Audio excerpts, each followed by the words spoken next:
Hello students, welcome back to this video on electromagnetics. So today we are going to discuss about the charge density. So we have three kinds of charge density. First is line charge density, then we have surface charge density, then we have volume charge density. So what are all these things? So as the name suggests, line charge density will be the charge along a line.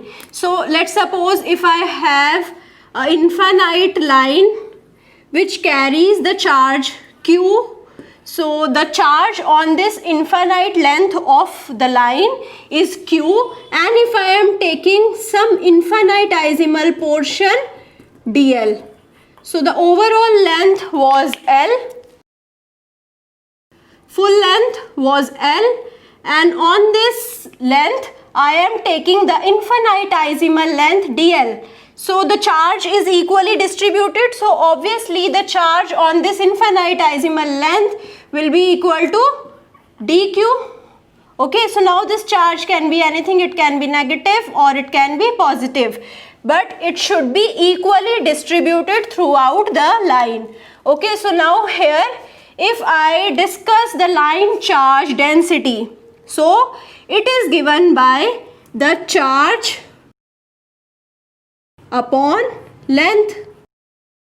So if I am taking the infinitesimal portion, so if I am taking this small portion dl, so that my charge will be equally distributed. If there is some ambiguity in the presence of the distribution of the charge, it will not be present. So if I am taking the small distance dl and the small charge dq, so the charge upon length will be given by dq upon dl. I hope this thing is clear. So this is the line charge density and it is denoted by rho L. Okay, so rho L is equal to dq upon dl. Now if I need to find out dq, what I'll be doing? I will be taking dl this side, so I'll be taking dl in the left hand side and multiply it with rho L.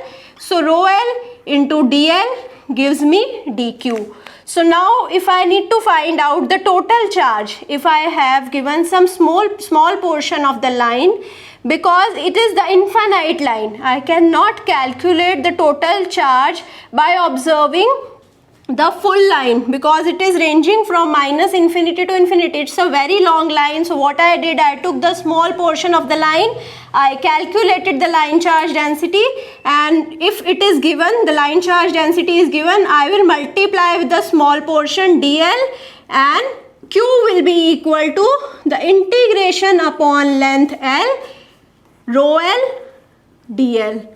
So this is giving me the total charge in the case of line charge density. I hope this thing is clear. So now the surface charge density.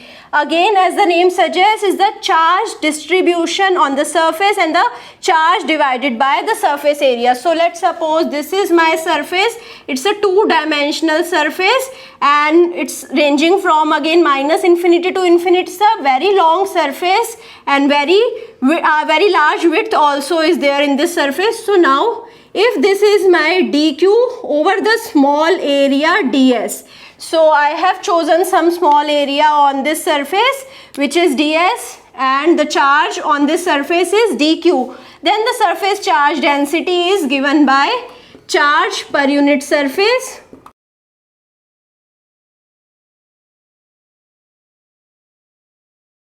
So now surface charge density is denoted by rho s. It is equal to charge. What is the charge over the small surface? It is dq. And what is the surface? Surface is ds.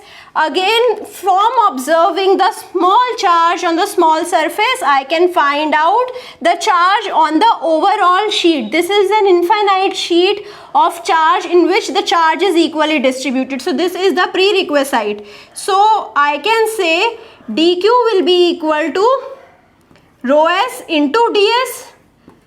Now if I need to find out the total charge, so charge will be equal to, now I will integrate over the surface rho s into ds. So I hope this thing is now clear. So how I calculated the surface charge density, this is now clear. Now coming to the volume charge density. Again I have a very large volume. So now I am taking it to be a cube.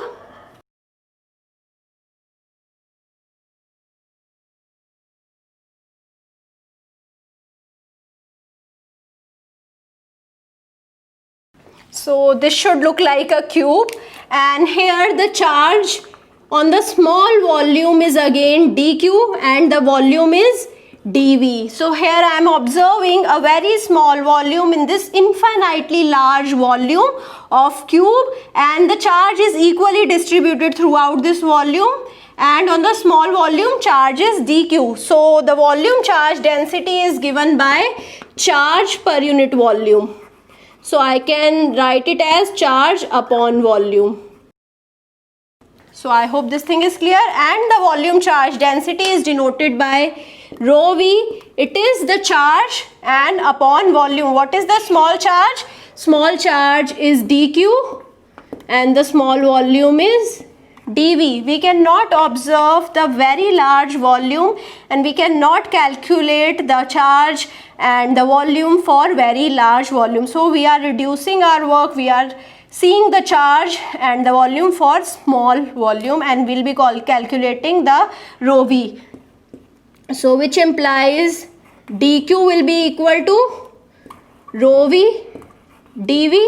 Now if I need to find out the overall charge will be equal to integration over volume rho v dv. So this is the total charge in the case of volume charge density is given. So when rho v is given, we'll be integrating over the volume and we'll be getting the q as the product of rho v and dv, integration over the entire volume. So here I'll be concluding my session. It was a small session on the charge density. I hope you understood the line charge density, surface charge density and volume charge density. If you still have any doubt, you can put the doubt in the comment and I'll try to resolve it as soon as possible. Thank you so much.